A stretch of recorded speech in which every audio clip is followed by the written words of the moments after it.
live.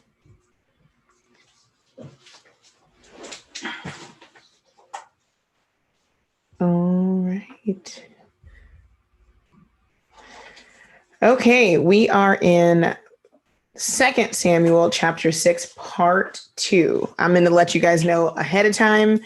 This is going to be a long one because I want to give you guys a little recap at the beginning of before we get started in the chapter of last week, just so we have some continuity between. Also, we are finishing up. This is our 8th day of Sukkot.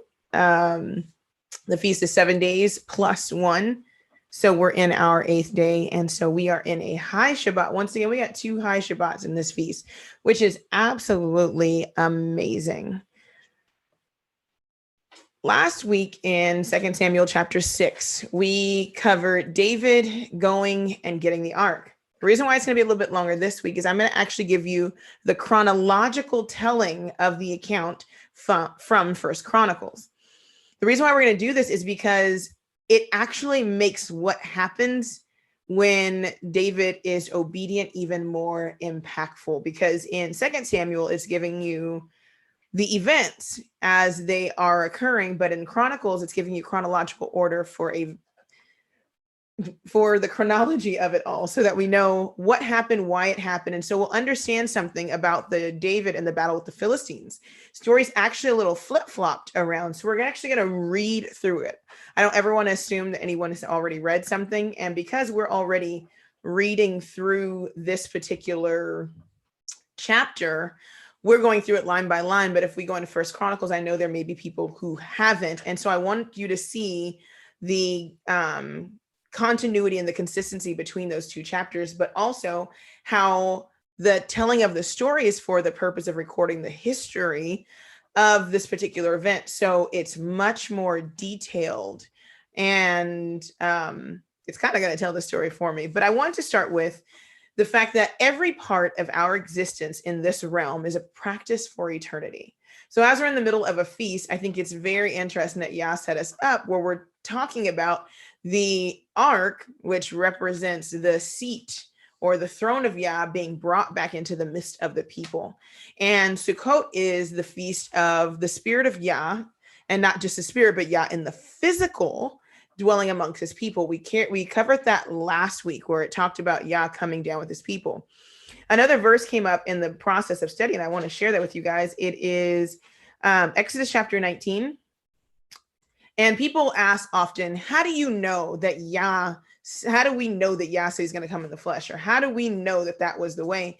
Well, not only are there a bunch of examples, but when it came to Yah and a nation of chosen people that he chose for himself and set them apart to himself, he gave a very specific mandate to the people, and he told it to Moses to tell the people. And so knowing from the beginning of the inception of our nation that it would be so that Yah would dwell with us, it's important that we take not only all the feasts seriously, but this one, because it's not only giving us the future idea of what dwelling with Yah in eternity would look like, but it also tells us what our ancestors believe in the past. So in Exodus chapter 19, we start at verse 6. And he says, can't even start at verse 6. I started at verse 1. In the 3rd month, when the children of Israel were gone forth out of the land of Egypt, the same day came they into the wilderness of Sinai, for they were departed from Rephidim and were come to the desert of Sinai, and had pitched in the wilderness, and there Israel camped before the mount. And Moses went up to Elohim, and Yahuwah called unto him out of the mountain, saying, Thus shalt thou say to the house of Jacob, and tell the children of Israel, Ye have seen what I did unto the Egyptians, and how I bare you on eagle's wings, and brought you unto myself. Now therefore, if you will obey my voice indeed, and keep my covenant, then you shall be a peculiar treasure unto me above all people, for all the earth is mine.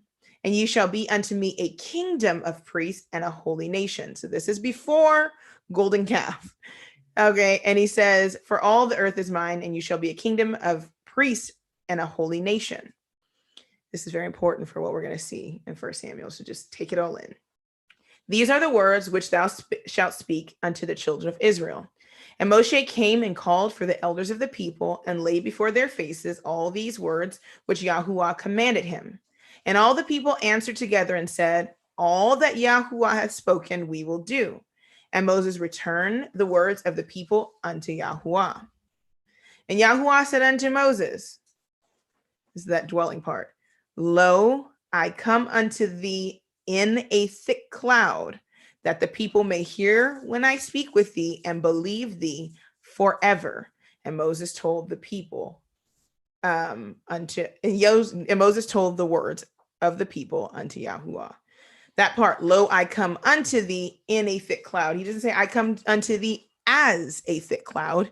So I'm coming unto thee in the thick cloud. And we talked about last week the picture of Yah descending and standing in the door from within the thick cloud. I think that's very, very important. But the part I want you to cleave to for sure is this, and you shall be unto me a kingdom of priests and a holy nation. Before this, Yah had not set aside just Aaron and his sons to bear the iniquity of the children of Israel as in service of the temple. When they sinned and Aaron helped them, the lesson was you bear it.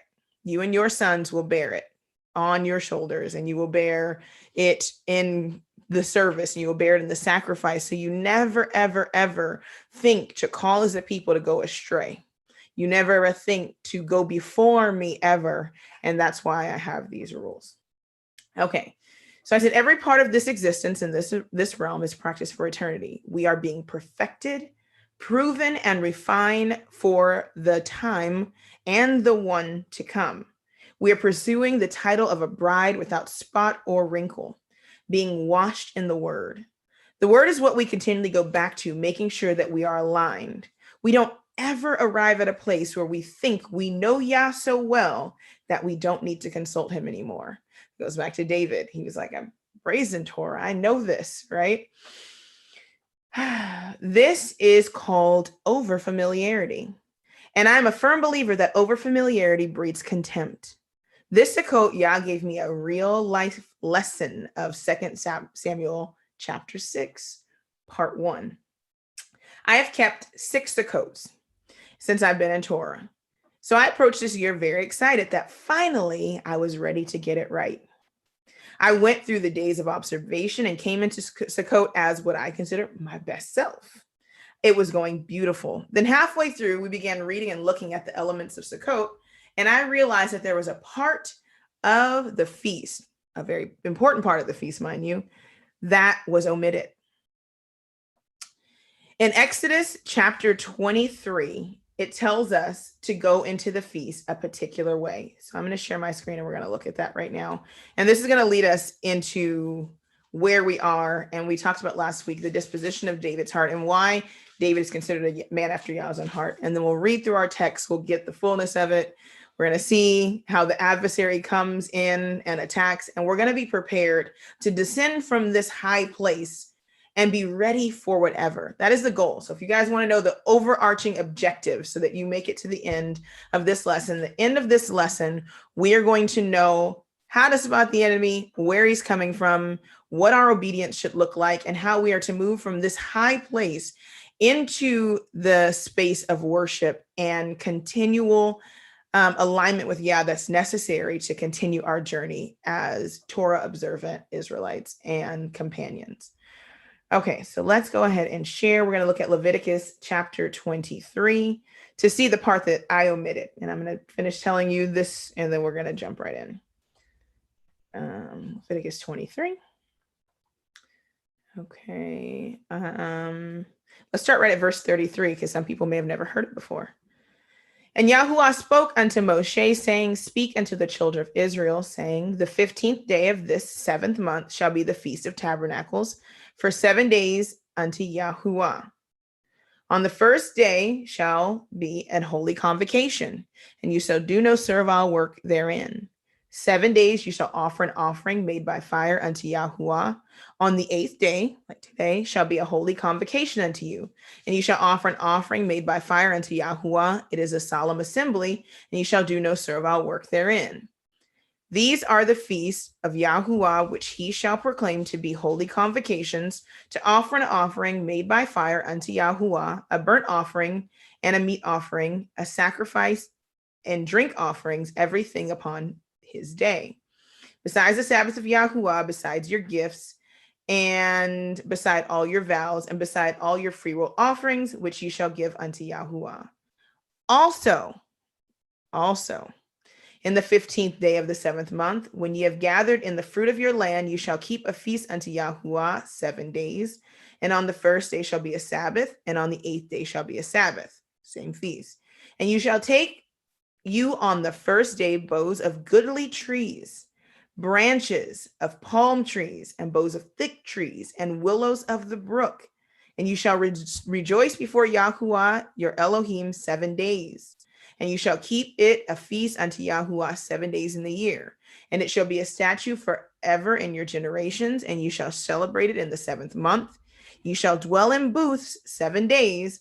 All that are Israelites born shall dwell in booths, that your generations may know that I have made the children of Israel to dwell in booths when I brought them out of the land of Egypt. I am Yahuwah your Elohim. And Moshe declared unto the children of Israel the feast of Yahuwah. This part right here. And ye shall take on the first day the boughs of goodly trees, branches of palm trees, and the boughs of thick trees, and willows of the brook, and you shall rejoice before Yahuwah your Elohim 7 days. We didn't do that part at the beginning. Thought we knew what we were doing. So, and I think the part that was the most disheartening in the beginning was read through Torah before Sukkot. We went through the book of Nehemiah, and Nehemiah exactly echoes this. Nehemiah is the book when they actually build the wall back and they keep Sukkot. They actually keep Sukkot in the book, and he actually makes sure in the book that they do this part specifically. Like literally, it's right there. And I believe it's Nehemiah chapter, I think it's 7 or 8. I was say I thought 9, but yes, between 7 and 9, he goes through, read the whole book of Nehemiah. If you don't have anything to do after this lesson, as you are fulfilling this feast, fulfilled, and then keeping this feast, read through the book of Nehemiah. It's a short one you can read on audio, but it will bless you because it's a people who have been in captivity and are fortifying their walls and are trying to get it right. Okay, so we read through Nehemiah. So 2 books that our Patreon group went through before Sukkot, and I still missed it because I went into Sukkot with a Martha spirit and not a Mary one, where you're serving, doing, making sure everything is lined up. For what?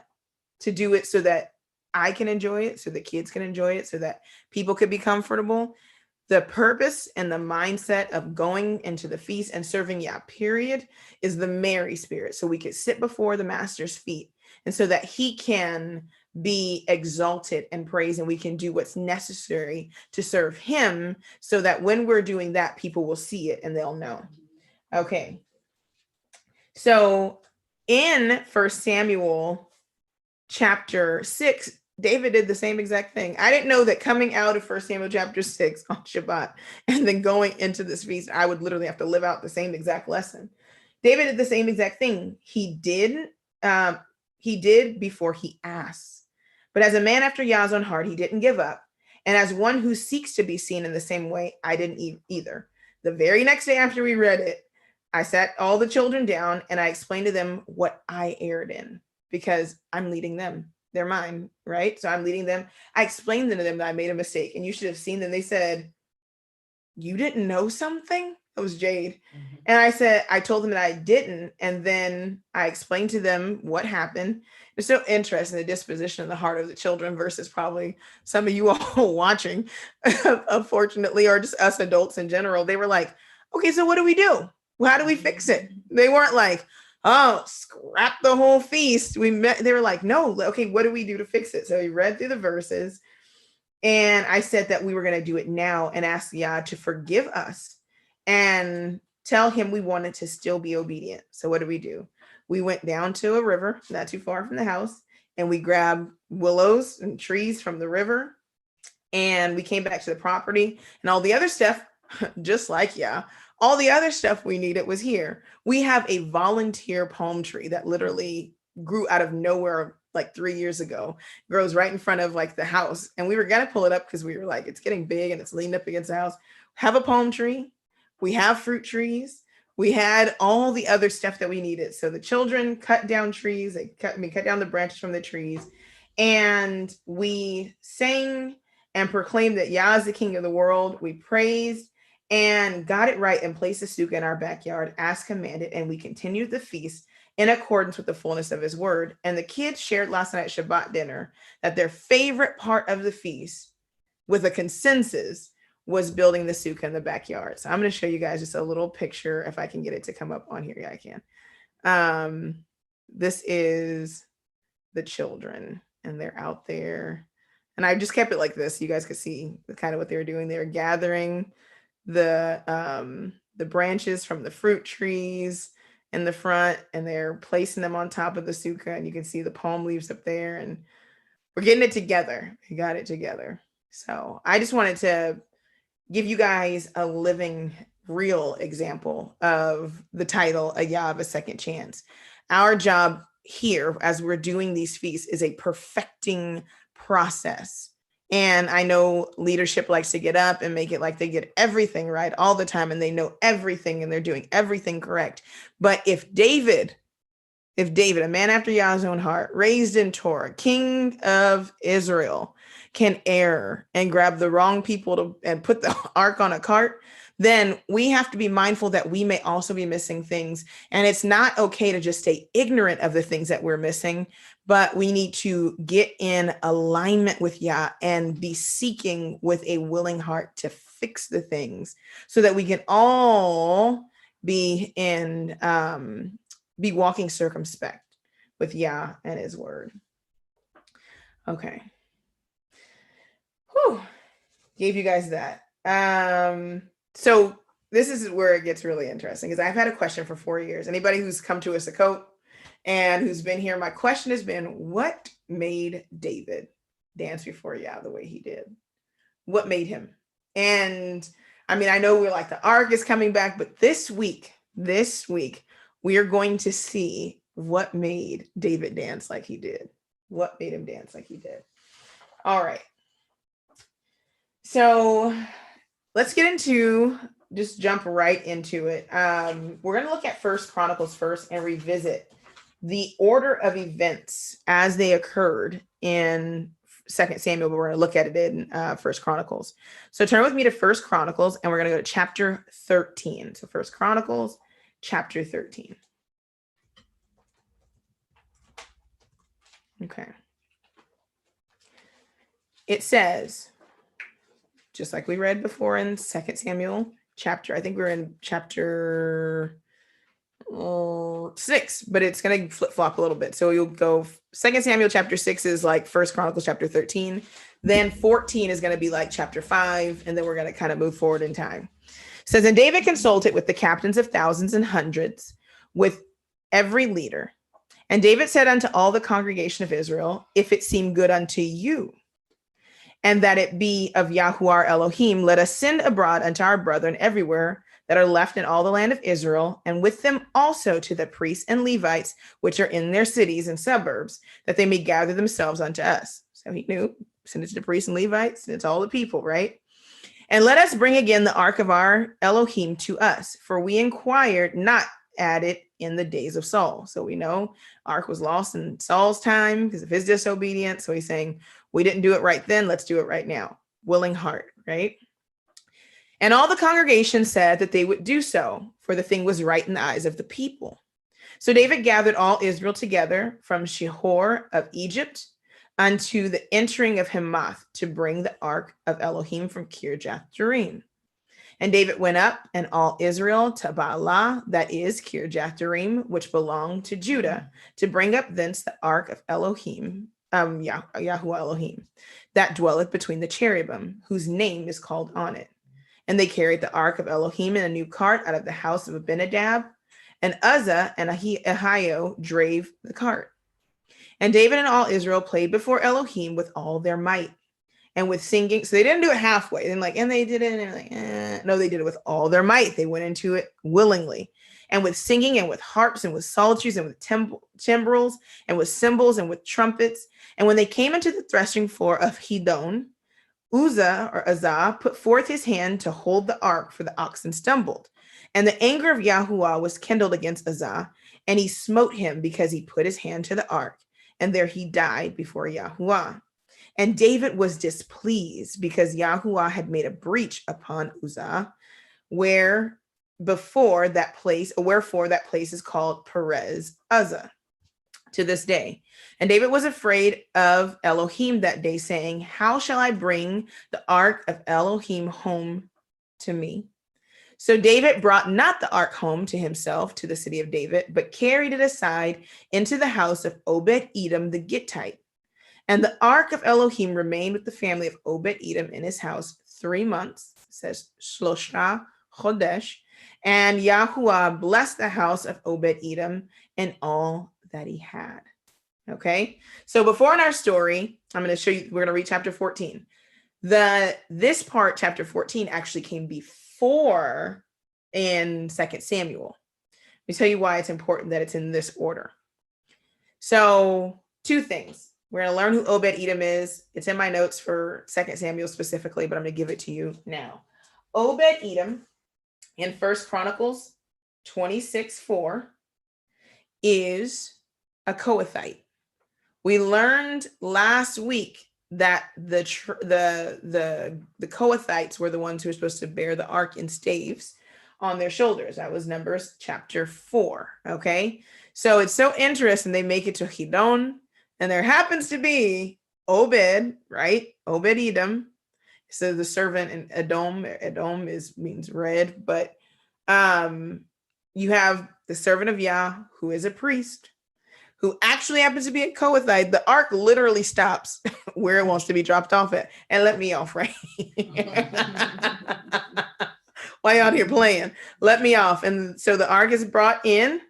David doesn't move any further. He sees this as a breach, right? Keep that word breach in your mind as we read the next couple of chapters. He sees it as a breach, like Yah has broken forth and has now become against them, right? So the ark is dropped off at a Kohathite's house, right? And as long as the ark is in that man's house, that priest of Kohath, the house is blessed. Okay. Chapter 14. Now Hiram, king of Tyre, remember this from the previous lesson, sent messengers to David and timbers of cedar with masons and carpenters to build him a house. I'm going to build you a house.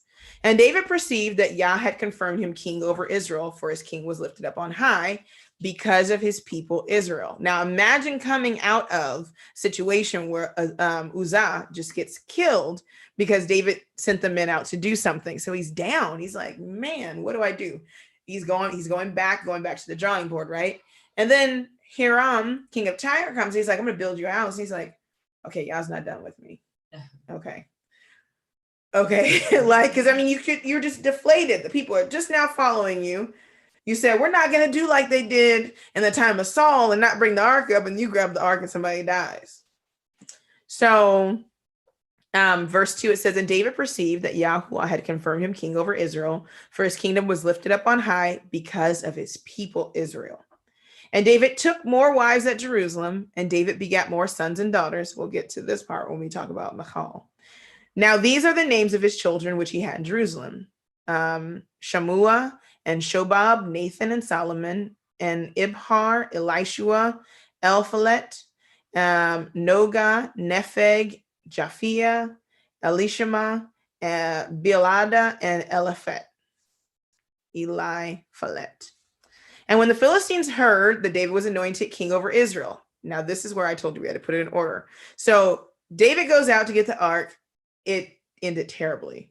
Uzzah dies, comes back, and the king of Tyre comes. He's like, let's build you a house. Okay, he's like, okay, things are going good. Then the Philistines come. So we went through this story before, and we know that David is going to inquire of Yah 2 times. Before, when he went to go get the ark, he didn't inquire of Yah. A man dies. This time, you already see the shifting of David's heart. Philistines come. He's like, not going to make the mistake I made before and not inquiring of Yah. That's why the inquiry that we hear in 2 Samuel is so important. He had already breached. He didn't want to make the same mistake again. So here he is in this narrative, inquiring of Yah and making sure he does it exactly as Yah wants it done. So it says, when the Philistines heard that David was anointed king over all Israel, all the Philistines went up to seek David, and David heard of it and went out against them. And the Philistines came and spread themselves in the valley of Rephaim. And David inquired of Yah, saying, shall I go up against the Philistines? Not, I'm king, I'm the commander. He sent me to fight these people. Different disposition from a chapter ago, right? So, and he says, and wilt thou deliver them into mine hand? And Yahuwah said unto him, go up, for I will deliver them into thine hand. So they went up to Baal Pezarim, and David smote them there. Then David said, check this out, Yah has broken in upon mine enemies by mine hand like the breaking forth of waters. It's the same thing he said when Yah broke forth. He called it what? Perez Azah. Here he calls this place Baal Perazim. Same exact word. He says, before he broke forth against me. Now he's breaking forth against my enemies. He sees that it's been brought around cyclical, right? It's come back around, and now he's not against me. Now he's for me. Therefore, they called the name of that place Baal Perazim. And when they had left their gods there, David gave a commandment, and they were burnt with fire. And the Philistines yet again spread themselves abroad in the valley. Therefore, David inquired of Yah again. Just because you did it the first time, we talked about this before, doesn't mean I'm not going to ask you again this time. And Elohim said unto him, go up after them, turn away from them, and come upon them over against the mulberry trees. And it shall be, when thou shalt hear a sound of the going in the tops of the mulberry trees, that then thou shalt go out to battle, for Elohim is gone forth before thee to smite the host of the Philistines. David therefore did as Elohim commanded him, and they smote the host of the Philistines from Gibeon unto Gazer. And the fame of David went out unto all the lands, and Yahuwah brought the fear of him upon all nations. First, he had to fear Yah before the nations could fear him. There's no going before Yah. So I know we went back over stuff we already read, but that was super important. This part is also important before we go back to 2 Samuel, because David doesn't just bring an ark to some unprepared place. He's getting it now. Chapter 15 of 1 Chronicles. And David made him houses in the city of David and prepared a place for the ark of Elohim and pitched for it a tent. Before he was going to get it, and where was he bringing it? To his house. This time he's like, I need to provide Yah his own place. I want to bring it unto me. I'm not worthy. It needs its own place, and it needs a place like it is always dwelt in, right? So he's like going back to the word. He's getting it right. Then David said, none ought to carry the ark of Elohim but the Levites. For them hath Yahuwah chosen to carry the ark of Elohim and to minister before him forever. Do you think this just like popped in his head like he was sitting around? He's like, what am I supposed to do? Yeah, tell me. Guess what he did? Went back to Torah and he read it and he aligned himself with it. And to minister before him forever. He's like, it's not me. I'm not the one that's supposed to do it. There's a specific set apart people, not what seems good to the people, not just some Levites and not just some priests, but a specific group are supposed to do this. And David gathered all Israel together to Jerusalem. He said, hey, everybody come to Jerusalem to bring up the ark of Yahuwah unto his place, which he had prepared for it. When we want something from Yah, we have to be willing to prepare for it. Not based upon our standard of preparation, but based upon his standard of preparation. And David assembled the children of Aaron and the Levites. Here we go, verse 5. Of the sons of Kohath, Uriel the chief and his brethren, 120. Of the sons of Merari, Asaiah the chief and his brethren, 220. Of the sons of Gershom, Yoel the chief and his brethren, 130. Of the sons of Elizaphan and Shemaiah, the chief and his brethren, 200. Of the sons of Hebron, Eliel, the chief and his brethren, 80. Of the sons of Uziel, Aminadab, the chief and his brethren, 112. And David called for Zadok and Abiathar, the priests, and for the Levites, for Uriel, Isaiah, Yoel, Shemaiah, Eliel, Aminadab, and said unto them, ye are the chief of the fathers of the Levites. Here we go. sanctify yourselves, both ye and your brethren, that ye may bring up the ark of Yahuwah, our Elohim, unto the place that I have prepared for it. For because you did not at the first, Yahuwah our Elohim made a breach upon us, for that we sought him not after the due order. So the priests, I gotta stop there. We didn't seek him after the due order. So we understood it wasn't because Yah was so bad. We didn't do it the way he asked for it to be done. So we don't get to keep moving forward now. We go back and we do it the way that he asked for it to be done. So the priests and the Levites sanctified themselves to bring up the ark of Yahuwah, Elohim of Israel. And the children of the Levites bear the ark of Yahuwah upon their shoulders with staves thereon, as Moses commanded. Where to get it from, right? As Moses commanded, according to the word of Yahuwah. And David spake unto the chief of the Levites to appoint their brethren to be singers with instruments of music, psalteries and harps and cymbals, sounding by lifting up the voice with joy. So the Levites appointed Haman, the son of Yoel, and of his brethren, Asaph, the son of Berechiah, and the sons of Merari, their brothers, Ethan, the son of Cushiah, and with them their brethren of the second degree, Zechariah, Benjamin, Jazel, Shemiramoth, and Yahiel, and Uni, Eliab, Benaniah, Maaseiah, Mathaniah, and Elphaleh, and Micaniah, and Obed-Edom, and Yeel, and the porters. So the singers, Heman, Asa, Ethan, were appointed to sing with cymbals of brass. It is so ordered. He was like, this is what it's going to look like. Now it's in order. And he said, and Zechariah, Aziel, Shemiramoth, Yael, Uni, Eliab, Maaseiah, Benaniah with psalteries, on Alamoth, and Mathathiah, and Elphaleh, and Micaniah, and Obed-Edom, and Yael, and Azariah with harps on Sheminith to excel. And Hananiah, chief of the Levites, was for song. He instructed about the song because he was skillful. And Berechiah and Elkanah were doorkeepers for the ark. And Shebaniah and Jehoshaphat and Nathaniel and Amasai and Zechariah and Benaniah and Eleazar the priest did blow with trumpets before the ark of Elohim. And Obed-Edom and Yeiah were doorkeepers for the ark.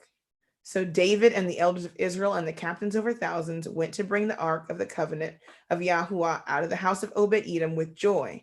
And it came to pass when Yah helped the Levites that bear, see, Yah helped them. It's heavy, kavod. It was light work, but heavy in glory. That you like carrying this box, you're like, why is this box such a burden on our shoulders? Remember, it's 3 feet, 2 by 2. It's not huge. When Yah helped the Levites that bear the ark of Yahuwah, that they offered 7 bullocks and 7 rams.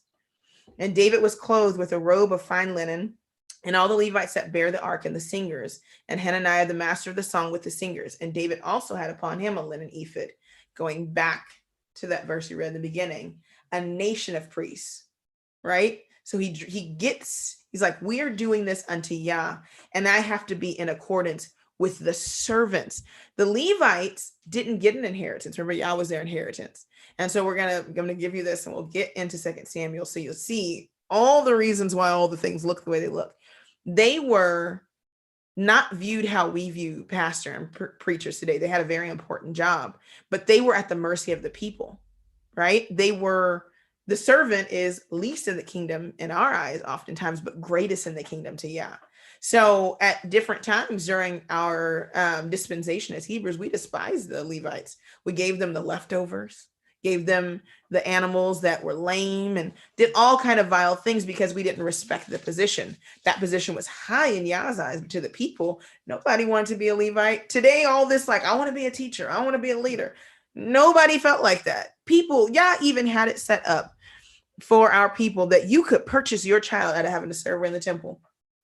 Give 50 shekels, and then your child can serve with you. It wasn't this thing of wanting to give your child to that service. Their life was on the line. They had to live a certain way. Sometimes you knew that it wasn't this kid right here. he gonna be dead. Then he gonna be knocking down the candles and the just keep him home. Here go 50 shekels. We gonna keep this baby touch. Some of us in leadership are them baby touch, but you want the position because you feel like it's an exalted position. They came home every day with garments that were stained in blood. They didn't get to that linen and ornate garb. The first time they did service, it was done.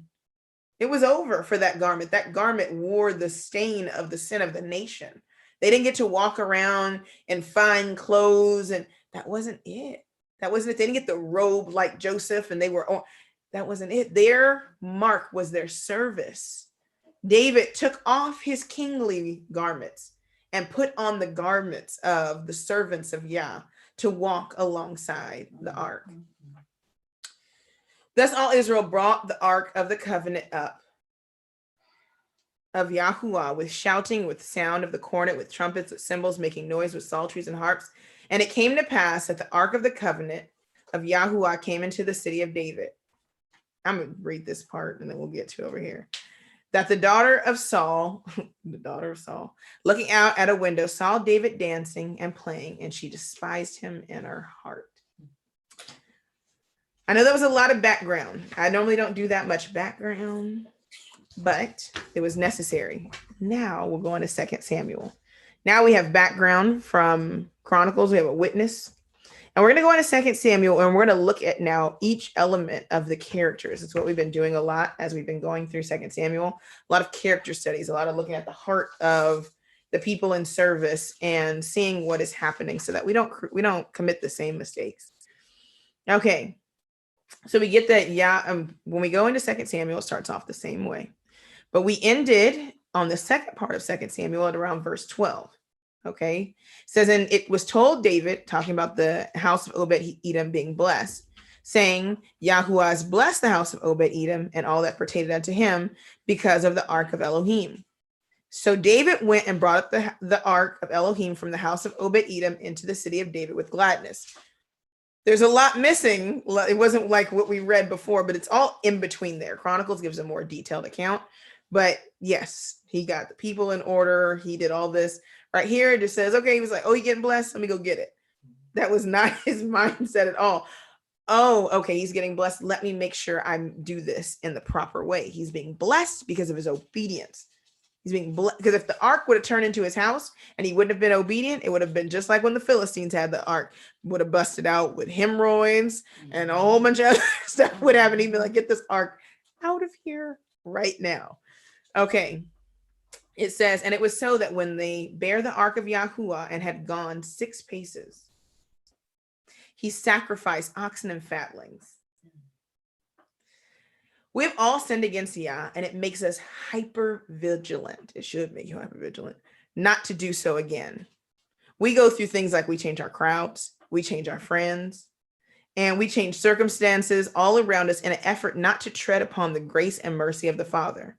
To some, it looks excessive, but we are after righteousness. And if we lose everything following Yah, then we have gained much more than we lost. David, as we see, had been spanked by Yah. And in the process of being humbled by Yah, somebody died.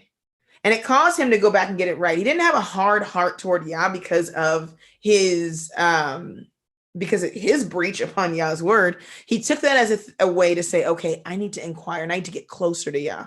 Oftentimes, and I've been here, I'm sure others of you have, in our discipline, we want to flee from Yah. We the kid that like to run when they get We're not the ones who understand the discipline is necessary for the tenderness of my heart. We're still immature in our understanding of discipline. But when Yah's disciplining, his discipline is so proper that it's to soften our hearts so that we can better serve him. So David didn't see the breach as something for him to turn away from Yah. He's like, okay, I get it. I need to lean in. I need to lean in more to your word. I need to lean in more to your presence. And yes, I am raw and wounded and hurt because of what I thought was right, but I want to get it right so I can actually do what you say is right. We go back to Yah with a childlike heart after discipline, right? Broken and not wanting to stray far from him. That should be the way, right? Even children know this. After a child has been chastised, have you ever wondered why they seem to love you more? Like, now you're following me, you want to hug me, want to sit on my lap, you go away a little bit, hold me. They want you to hug them and hold them and follow you around because proper discipline yields a tender and willing heart. The child doesn't want to disappoint and figures if they stay close, they can't transgress. David became more childlike and he began to want to do more. So it may seem excessive to us that every 6 paces, right? He's like, okay, sacrifice, praise, wait to see if Yah is responding. Can we move forward? Yes. Okay, we move forward. Not taking too many steps, David isn't, without making sure Yah is still with him. Sometimes we keep taking steps and never check back to see if Yah's still with us. All of a sudden, we didn't walk so far, of course. Then we're like, wait, how did I get here? And Yah's over here. And how did I get disobedient? He was like, I stopped walking 3 miles ago. And you kept going. You never looked back. When a child is young and dependent on their parent, they constantly are checking to see if their parent is still in sight and reach. So especially when they first start walking, they take a step, and they look back. And then you walk a little bit, you're like, come on, let's go. Okay, let's go. And they move a little bit more. If they're not seeing you holding their hand or before them or in the vicinity, most young babies will just sit down. I'm not going anywhere. You have to then stand them back up and say, no, it's okay, let's walk. Our walk with Yahuwah should be the same, not taking too many paces without checking for his voice, his presence, and his approval. First Chronicles 15:11 shows that David was specifically commanded the priest to carry the ark the right way. Not only was he just looking for the approval for himself, but he was making sure that everybody else had done their part. See, we can't trust. Now, it's hard because I hate to be micromanaging. Everybody around does. We can't trust that people have done what they're supposed to do before we go out into worship or into battle. We have to ask. And what he said is, y'all didn't do it last time. You only had one job. But you didn't do it. So now I'm going to make sure and I'm going to oversee. I'm going to say, okay, now you know you're supposed to consecrate.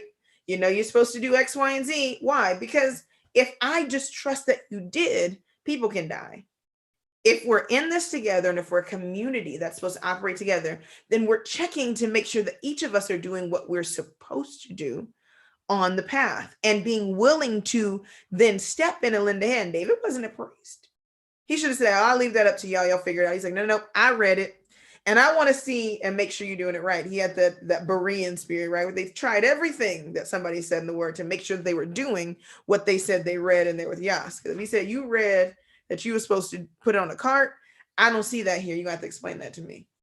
Before we move, I'm going to need you to run that back. That should be our disposition with our leaders. Not because you're a leader, I'm going to trust that you did the work. No. You did X, Y, and Z. And see right here, there's no staves, and I read in here should be some staves. Oh, baby, staves is done away with.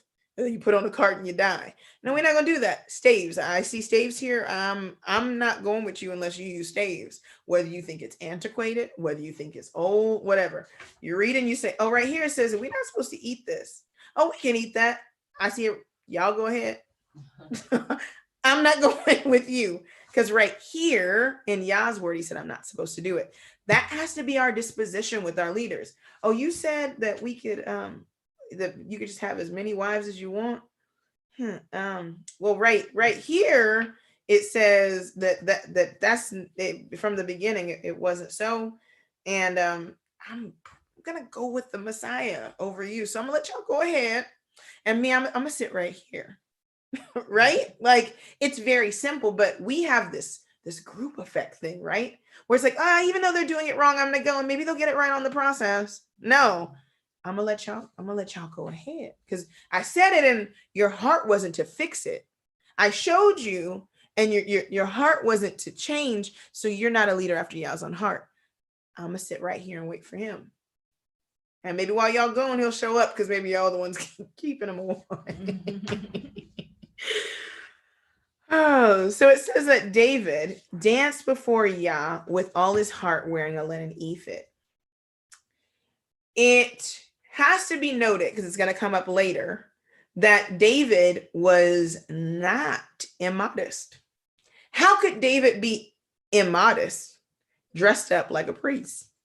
The whole garb of the priest with the breeches and the loins are girded, right? And they have to put on the linen. They got a robe on top of the thing, and he wore a linen ephod on top. How could he be immodest in the garb that Yah told him to put on? It's impossible. He's dressed literally like everyone else out there. Had he put on his own clothes, and had he come in his own might, in his own strength, in his own garment, maybe so. But it's specifically noted in the text that he dressed like the most modest men in the community, like the priest, and went out with the other priests. Just want to throw that out there for a second. David's linen ephod means that he set aside his royal robes and dressed like everyone else in the procession. He didn't want to stand out. If you would have watched that procession, you wouldn't have even known that the king, right? No, Yah's the king. You wouldn't have even known that the king of Israel was with Israel, and you would think that the God of Israel was king. That was the whole point.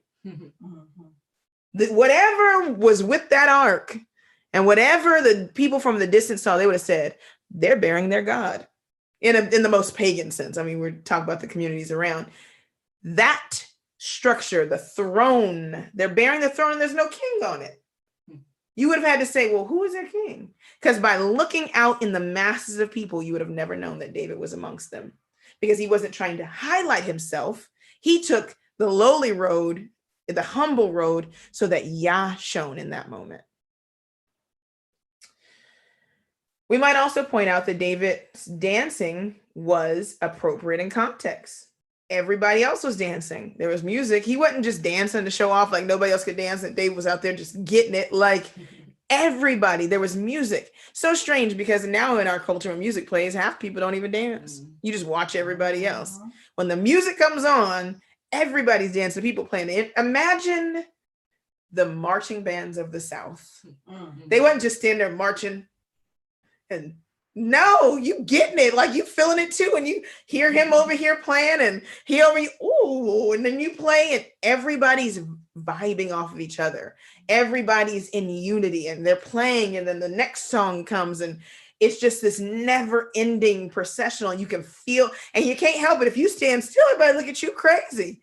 He felt it. They all felt it. They had prepared, and the Ruach was moving, and they were dancing with all their might. They weren't worrying about what this person over here. I didn't even have to look at you because I could feel you if I was there. I'm not looking at you, standing here like, you sure is dancing. Like nobody was worried about him. They weren't worried about what his dance looked like. Oh, you can't dance. Didn't nobody care. It was all about worship. It was unto Yah. It was unto Yah.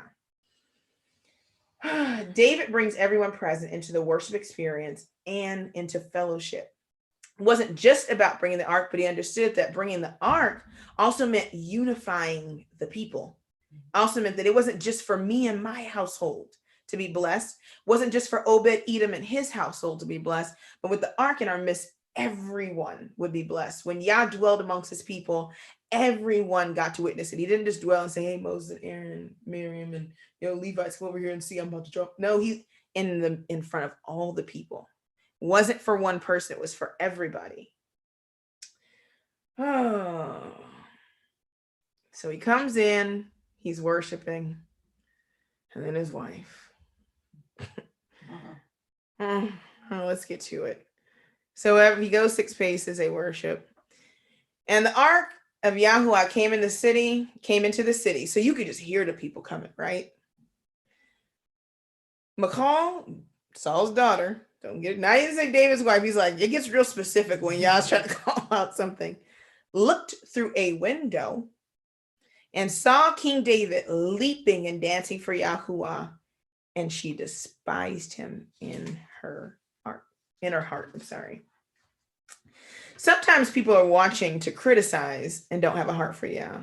You can be in Israel. You can be the daughter of the king of Israel. You could be married to a king as mighty and noble as David. But if your heart is not for Yah, you will resist and hate what Yah's heart is after. Let's keep going. We'll get back to her. It didn't stop nothing, by the way. And they brought the ark of Yahuwah and set it in his place, the place that David prepared, as we read in the previous chapter, in the midst of the tabernacle that David had pitched for it. And David offered burnt offerings and peace offerings before Yahuwah. And as soon as David had made an end of offering burnt offerings and peace offerings, he blessed the people in the name of Yahuwah of hosts. And he dealt among all the people, even among the whole multitude of Israel, as well as to the men as to the women. So he didn't leave nobody out. Everybody gets Yah's blessing, not just the men, the women too. To everyone, a cake of bread and a good piece of flesh. He didn't say, hey, your portion is your husband's portion. You know, you get one too. And a good piece of flesh and a flagon of wine. So all the people departed, everyone to his house. Then David returned to bless his household. I didn't want to end on a low note, but this is the way it's going. And I asked y'all to let it go the way it was supposed to go. And I guess it's not specifically a low note. The first Chronicle narrative ends just like this. What Michal does even get an honorable mention in First Chronicles. It just says she despised him from the window. And that's the last we hear about her. Here we're going to get some inside. We're going to get a little bit of tea in this part. Then David returned to bless his household. You know what's interesting? It's very interesting. Let me just get here. He did all that. She's watching from the window. And sis didn't go. Sis is watching through the window when all the nation went. David gave men and women of the blessing. And she's sitting at home watching from a window. Why sis didn't go with her husband? Why sis didn't go out to meet the people as they came in? Why is Saul's daughter at home when the nation is out praising before the ark? You know, your daddy, the one that got it ended up took. Why are you not out there? That's the first problem. See, a lot of people jump into the text with what she says, but she already showed it when everybody else went out and she stayed home. She already had a problem. I have a couple of things. I put sit. Just a couple things. This is my imagination. I'm a wife. I'm going to get into me. I'm going to talk a little about me too in here. She was mad way before that. You didn't call me back. Took me from my man. Then Yah bless you. And guess what? He took more wives and had more children. And guess what? She don't have no kids. Mm-hmm.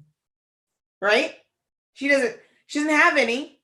It could be a few things. She was with another man. It may be a time of purification for her.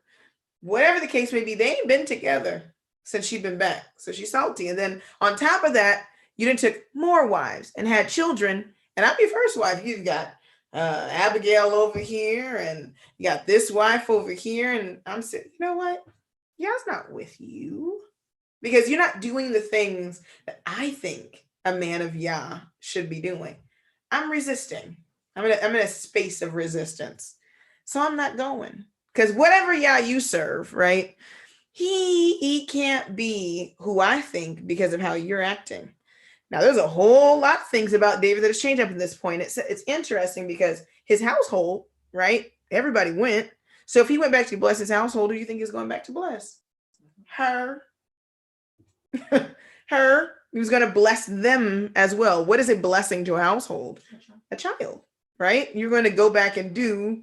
And it's funny because his retort to her actually tells us what it is. Michal was more concerned with position and power than with worship. She was more concerned with the people respecting the position of David and her position. She don't have no kids, so she don't feel quite adequate in the house. Like, you got these other wives and had kids before me, and I'm Saul's daughter. I'm not getting the honor due me because of my position. And then you're going to go out here and you're dancing all around like everything is good at home, and it ain't. Right? She's a sister. She was concerned that David put himself as one of the people and not as king. See, she was riding on the clout. But David knew that he wasn't the king. David was a servant who sat in the seat of a leader to call the nation to repentance and to right relationship with Yahuwah. David was humble before Yahuwah, but Michal sat and looked down on the people. David was amongst the people, and Michal sat high above, looking down to criticize. David had no room to be lifted up when his first experience was so humbling. He had been humbled by Yah. The devil always tries to call our faults back to us. David had just dealt with a man dying because of his lack of humility. And after getting it right, he is told that he isn't humble. That's what she's going to tell him. You ain't doing this right. I have been humbled and have been told after being humbled that I'm not. Each of us has been through things that has humbled us and brought us low. And it always seems just as we begin to recover and feel the forgiveness of Yahuwah and are able to enter back into right relationship and worship, that someone comes along to deflate us, bring accusations of past sin and transgression. Yah used David in a mighty way that David, in such a mighty way, and Michal allowed the accuser to use her mightily as well.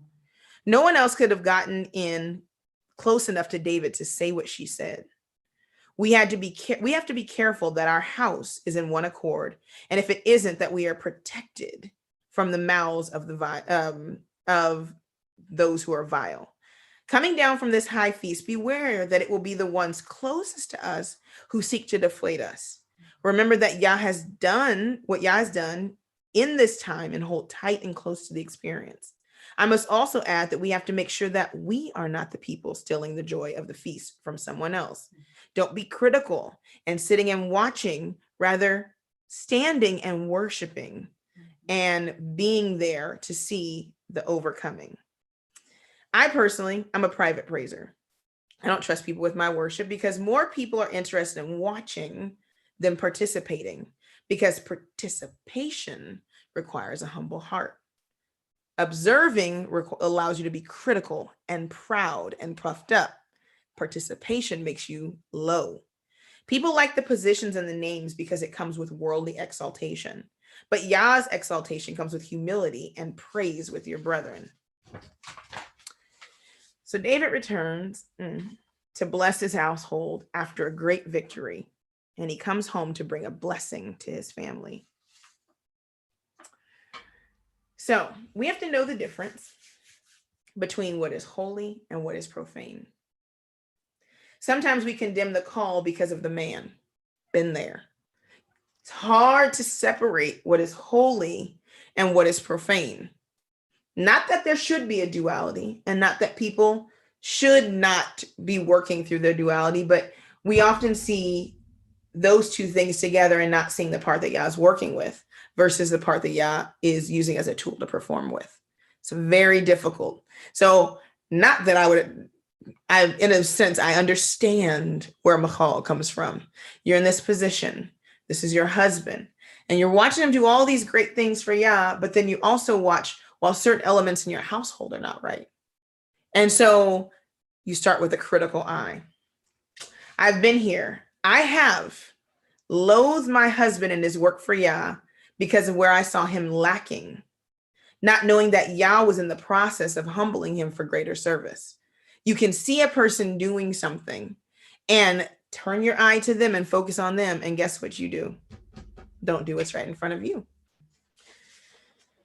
I came with accusations instead of encouragement, just like Michal. And you often miss your opportunity to serve the people in worship because you're so focused on your spouse and what you may feel like is wrong with him. But the question for her is, sis, where's your worship? You're looking at him and condemning what he's doing for Yah. And in the same vein, sitting in a window in a house, not worshiping because you want Yah to fix the person, missing out on the fact that he's so inconspicuous in all of it that it's not even about him. He knows it's not about him. He understands him and he's trying to fix him. But in the process of you waiting for him to get fixed and for him to get it right and for Yah to humble his heart, you withdraw your service and your worship. So she didn't see it. She didn't see it. She didn't see it. Praise Yah that I can see it. And I have worked and am working to not fall into that position where I'm watching the person in their service and Yah's looking at me like, but you, like, what about you? You're sitting here doing nothing. And at least in his service, even if you think something, he's doing. So you gonna not do. Oh, that's 1 + 1 = 2. No, that does not make any sense. If he's doing, then I can keep working with the one that's doing. And while you sitting over here salty, you're not doing, and now I gotta whoop you. And you were doing what I asked you to do, and then you stopped because somebody else is not doing what they're supposed to do, or not doing the way you think they're supposed to do it. Okay, we'll see. All right, so verse 20. Then David returned to bless his household, and Michal, the daughter of Saul, came out to meet David. Oh, goodness, yeah. She came before he can even get in good, and said, how glorious was the king of Israel today, who uncovered himself today in the eyes of the handmaidens and of his servants, as one of the vain fellows shamelessly uncovereth himself. Like, oh my God. Could you have met? He's like, I'm going to bless my house. I'm so happy. I'm so excited. And she goes like, whoa, you caught me off guard. What is this? What is this that's happening right now? Y'all changed my heart, baby. I'm a new prop trying to come home and bless my family. And this how you coming at me? Like this, like his whole, Yah didn't just change his heart toward him, but Yah changed his heart toward his household. And when he comes back to try to bless his household, he's met with the accusation of the old him versus seeing the new him. And so it gets real. It gets real. It gets real. Okay, so she said, uncovering himself today. She seemed to indicate that she didn't necessarily, she didn't get it at all. Because we just read before, how did he uncover himself? When he was dressed in garb of modesty. Could have been covered himself. So she's talking more about what she thinks about him. You dance in front of all these women, you took more wives, you didn't have more kids. She's thinking through her distorted lens of what he's doing. You see him as this person, every time somebody say hi to you, marry him. Just looking out in Israel, just trying to see. And you've been watching him in the wrong way. You've been watching his process and his development as the king of Israel. You've been watching and keeping record of wrong. It's not love. And he does this. It seemed like last time that girl winked at you, then you took her to be a wife out of Jerusalem and you had kids by her. And then she was nice to you and then she came serving in the house and you took her and just taking the list. So now when the worship is toward Yah, you see that as profane, not knowing the difference between that which is holy and that which is profane, not knowing the difference between Yah working with the man and the man in his service and his humility. Right? So she wanted him to be out there in the way she wanted him to be and not the way that Yah wanted him to be. Like, you should have been kingly and you should have, you should be sitting up here with me watching the people come. Like, girl, you don't know Yah. You don't know him. So the king came to bless his household and express his joy for what happened. The ark is finally back here. We did it. I didn't die. First of all, we was all dying. We was all about to die last time. This time we're not dying. And she comes out. So David has something to say back. He clapped back king. And David said unto Michal, it was before Yahuwah, right? Which chose me before your father. See, it got hot real quick. Okay. Which chose me before your father, in front of your father, not before, but he did choose him before, technically. Because Yah chose David as king. The people chose Saul. That's a whole nother. And before all his household, to appoint me ruler over the people of Yahuwah, not my people, Yah's people, over Israel. Therefore, will I play before Yahuwah? You ain't stopping nothing. And I will yet be more vile than thus. And it's not the word vile, like he was being vulgar. He's just like, and you think I humbled myself by putting on that garb and dancing for the people? I'll be more humble than that. I will be more low than that. I don't care about all the stuff that you seem to care about. That's what I care about. He says, I will be more low than thus, and I will be more base in my own sight. And of the maidservants which thou hast spoken of. He's like, I don't care about how everybody sees me. He says, and of them shall I be had in honor. He says, the reason why, it's not because I'm the king, it's because of how I serve Yah. And so I'll be had in more honor in the maidservants' eyes and everybody else's, because the more I serve Yah, the more more people are going to look. But I don't care about that. I'm here for service. And I'll go to this part and then we'll finish up. It says, therefore, Michal, the daughter of Saul, had no child unto her death. Very interesting. So he says, it was before Yah. He says, David didn't let Michal's sarcasm and criticism ruin his day. He was like, you right. I'm low. You right. I'm base and simple. I'm simple for Yah. So if it meant taking off this and putting down this crown and this throne so that Yah's throne can dwell in the midst of us, you know, all that we have is because of Yah. You don't get that, do you?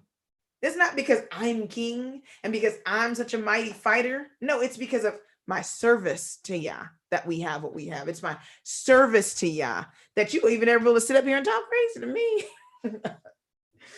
And he says, I did it for Yah and not for you. He says, and Yah did it, and he appointed me ruler over his people. He didn't say over my people, but he said over his people. He was a lieutenant or the ambassador for Yah, and Yah was still king of Israel, and he never lost sight of that. He says, and I will be humble in my own sight. What David did was humbling to him. He didn't dance to show others how spiritual he was. He was being an example to the people from amongst the people. To show them the character of Yah sounds very much like Messiah did to us as a people. I'm not doing it because I've got an issue getting it right. I know you need to see a leader do it correctly. So that's why I'm down here with you, not sitting up in a window, watching you bring the ark in, praying that y'all bring it back and don't die. No, I went through the Torah with you, and I made sure you had it right. And I made sure you had the right priests and the right bearers, and we found them staves, and we didn't use a cart, and we got it right. I didn't say, y'all messed up the first time, and I didn't know either. I'm going to stay back home. Y'all figure it out. I'm going to figure it out with you. Such a beautiful picture, because most people pick fun at the New Testament, especially those unbelievers. They're like, how can y'all pray to Yah? Yah ain't praying for you. Yeshua's not praying because he don't know how to pray. He's praying out loud so you understand the heart and the disposition for prayer. David wasn't doing it so that they could say, oh, look at David. He's doing it so that you can see how you're supposed to worship before Yah. You can see how you're supposed to correct yourself. I already got the correction. I could sit at home, but I'm out here with you so that you have your leader in the midst of you, showing you how to do it correctly. Yah is on the throne. He don't have to come down. He didn't have to send salvation.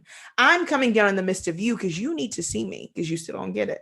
You need to see me so that you can see what I require worked out. So let me send my word, the perfection in the flesh. And so you can see what prayer looks like and what worship looks like and what obedience looks like, because you can't seem to get it when I'm not in the midst of you.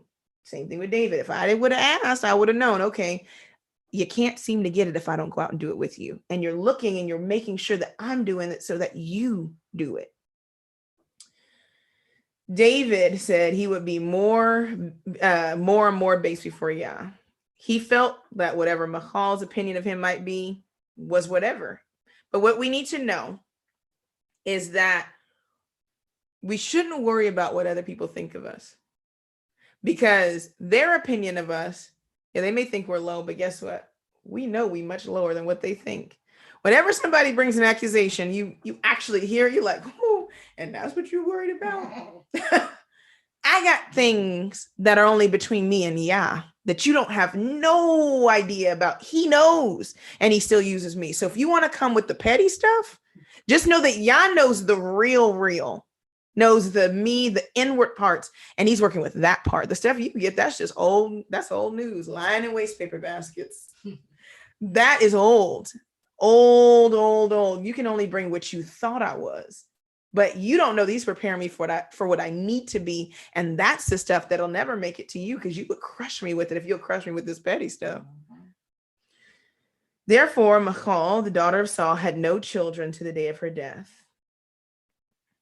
It wasn't because Yah made her barren. It wasn't like he spoke and then magic happened. He said, I ain't never sleeping with you. You can forget it. You can forget it.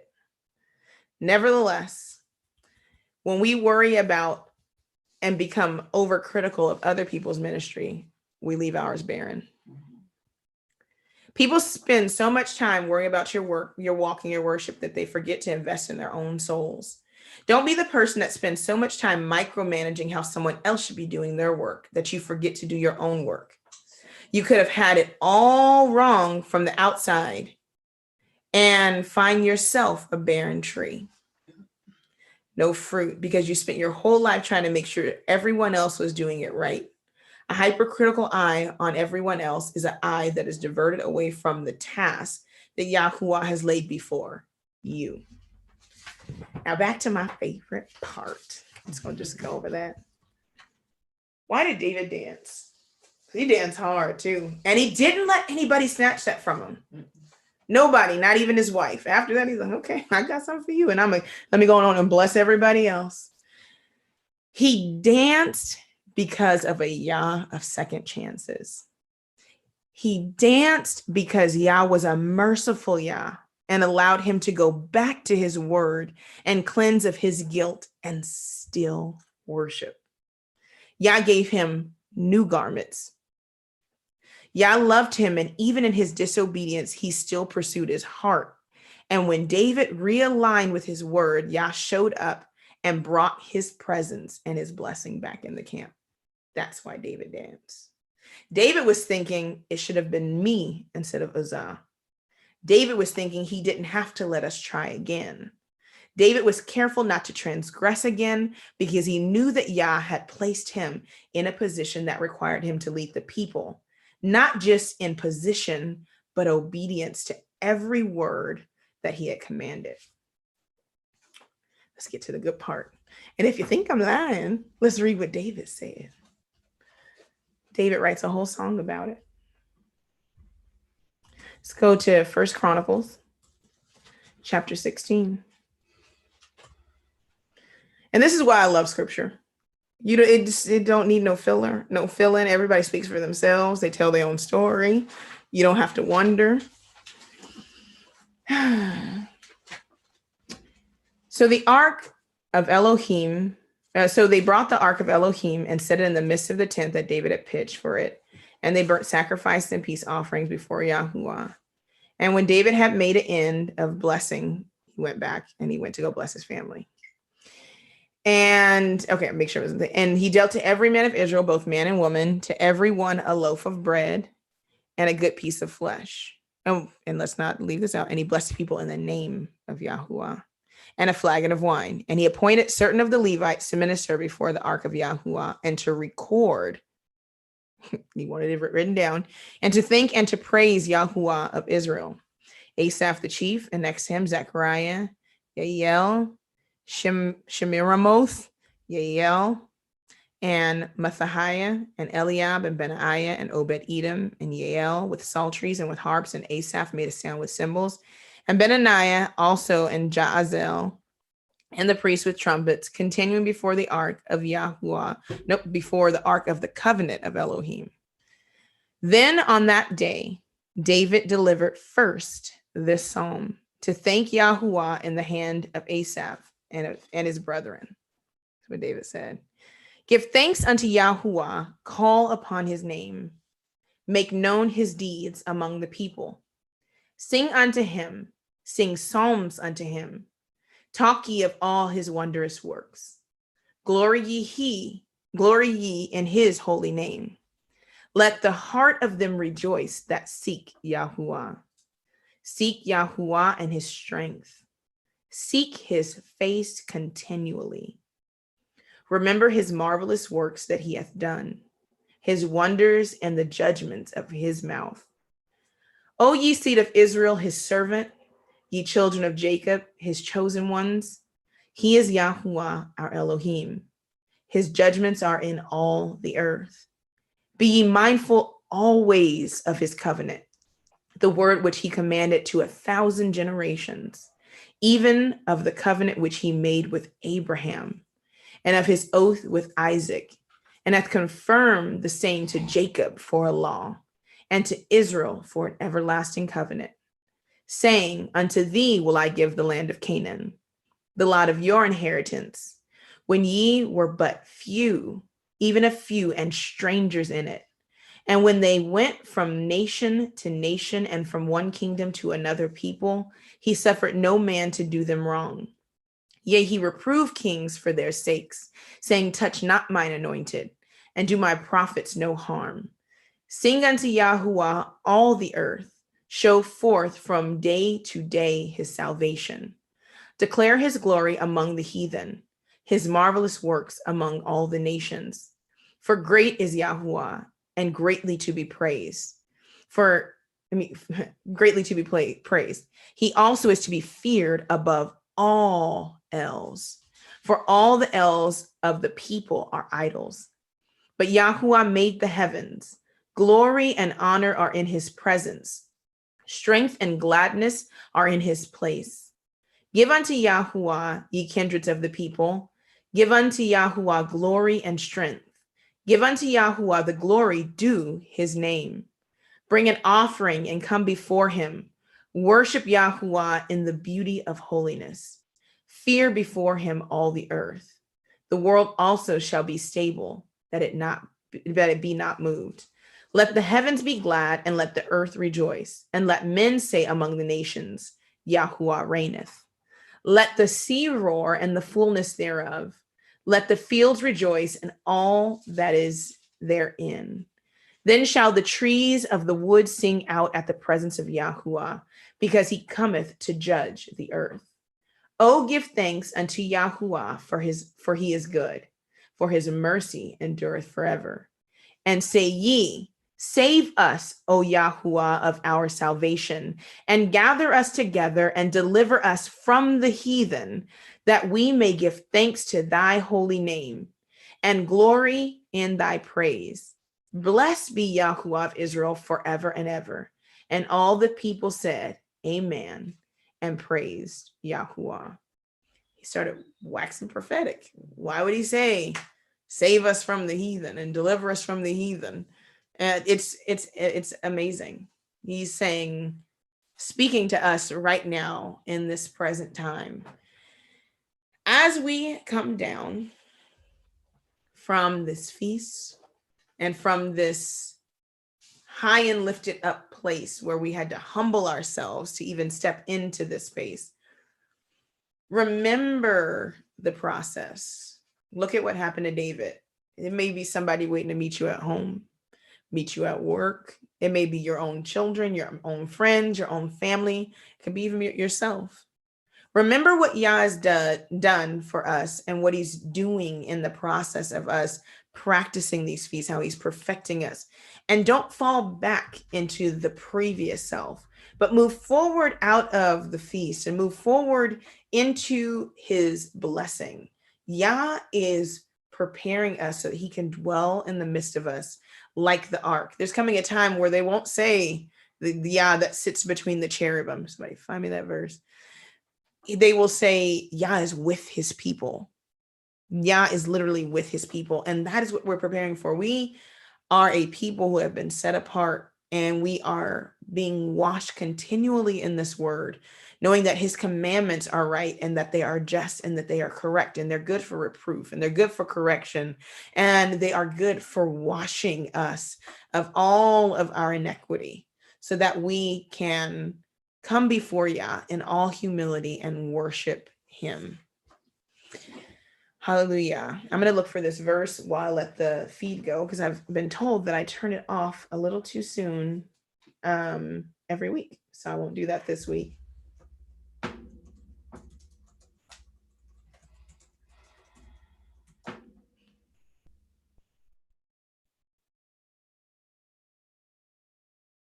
think it's Jeremiah chapter 3.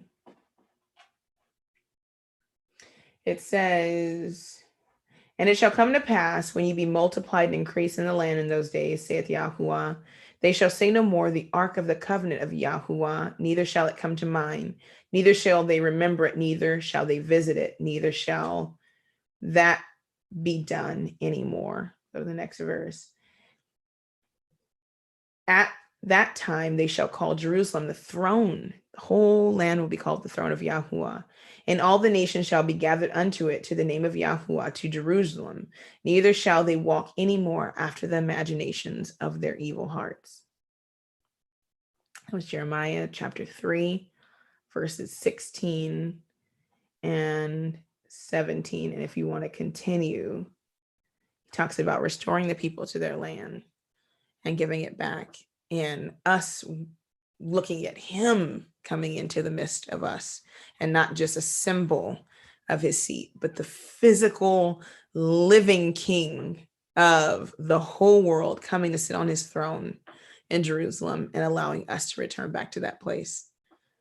Let's keep that in mind as we come out of this place. The way we are in our feast should be the way that we are every day, and we should continually realign ourselves to his word, keeping it at the forefront of our minds, as frontlets between our eyes, and as a lamp unto our feet as we walk every day.